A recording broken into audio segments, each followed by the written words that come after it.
Човек вече не знам какво правя. Разбираш ли, това направо уж всичко наред беше, реши, че нещо се ме притискало.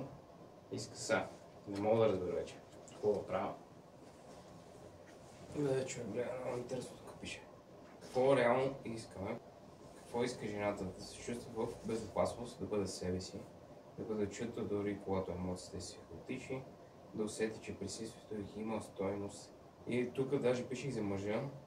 Какво иска мъжа? Да се чувства прият, без да трябва да доказва, да бъде разбран, без да обвиняван, да бъде обвиняван. Даже има обяснение къде се къса нишката. Много интересна книжка. Токсичната връзка, как да разпознаваме токсичните хора. Общо взето книгата е много добра психология, човек. И обяснява как представляват взаимоотношенията.